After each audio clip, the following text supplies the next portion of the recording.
vast plain of North India is the cockpit of the Indian Empire. Countless battles have been fought for the possession of this barren land, the gateway to the riches of the south. At Delhi, excessive cities have been built by conquering invaders. Each has fallen into disuse and decay. But there's an ancient legend in the Hindustan that the ninth city will endure and will rule forever. These cities of the early conquerors are now a huddle of impressive ruins. Not until the Emperor Babur swept down with the sword of Islam from the north did a foreign power become a force in Hindu India.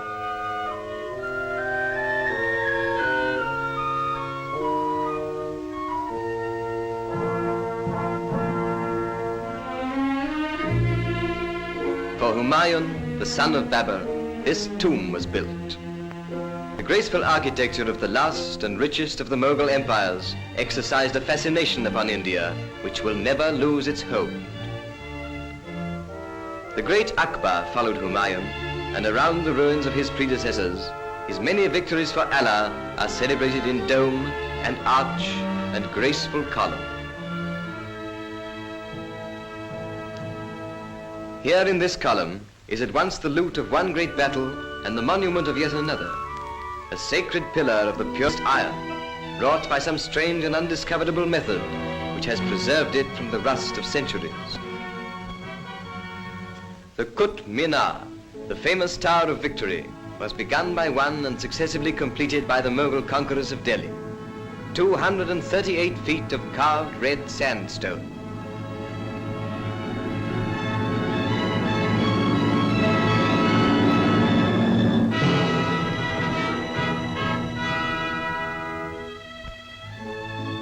The great mosque of the Mughals, the greatest in all India, center of the native city of Delhi of today, commemorates the vast Mohammedan invasion from Baluchistan.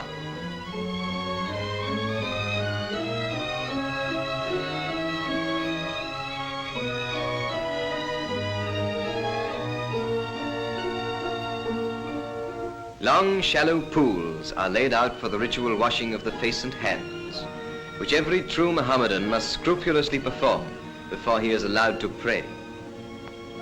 In this great mosque and its forecourt, 20,000 people can assemble and give praise to Allah.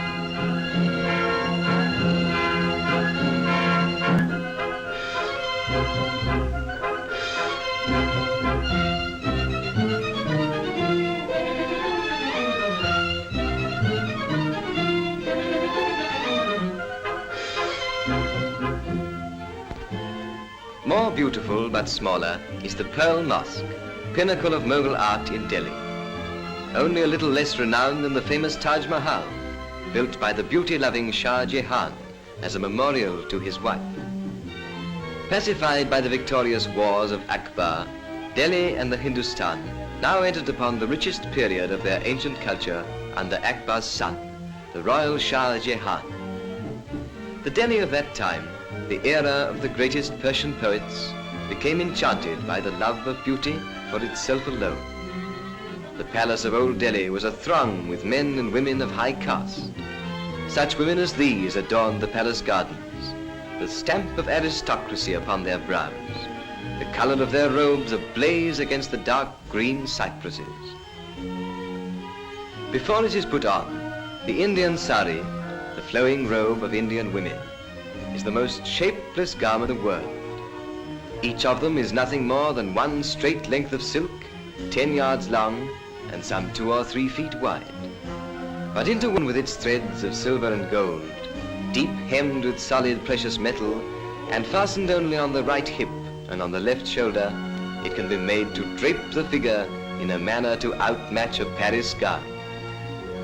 The high caste Indian women wear upon their brows the blood-red mark or puja of the Brahmins.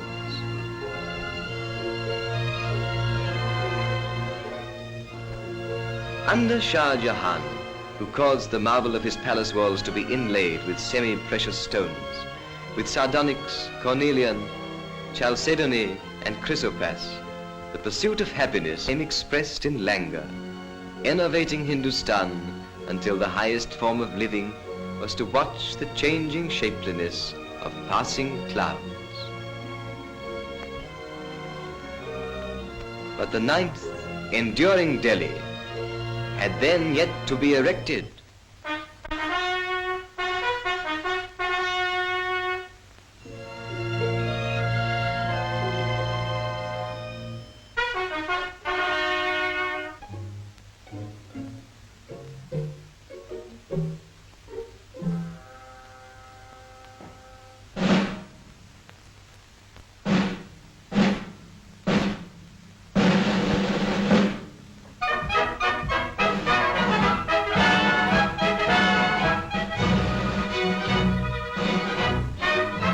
Under combined British and Indian rule, a new Delhi has arisen.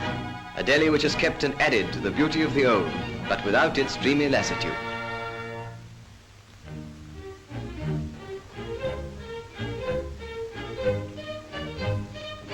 Connaught Place, the business centre of the modern Delhi, brings a new grace to the wilderness of northern India. The British, with their national love of lawns and flowers, have taught the Indians to lay out an entire with the beauty once confined to tombs and temples and to palace gardens.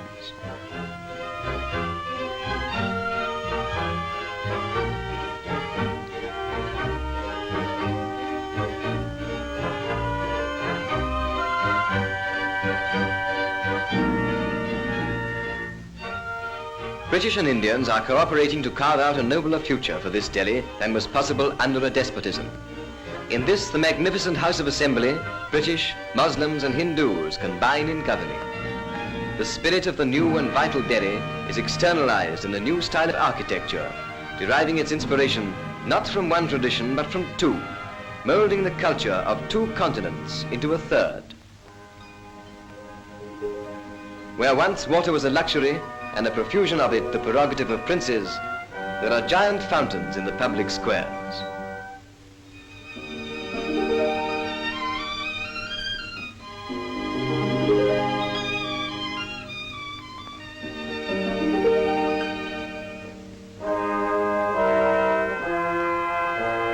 Neither Saracen nor British, the new Delhi is near India, retaining the motives of old Delhi and dignifying them with a new austerity. Yet the lilting grace that made the beautiful, the almost effeminate Pearl Mosque, has softened the austere geometry of modern architecture. The new Delhi is dynamic, but no less inspiring than the old.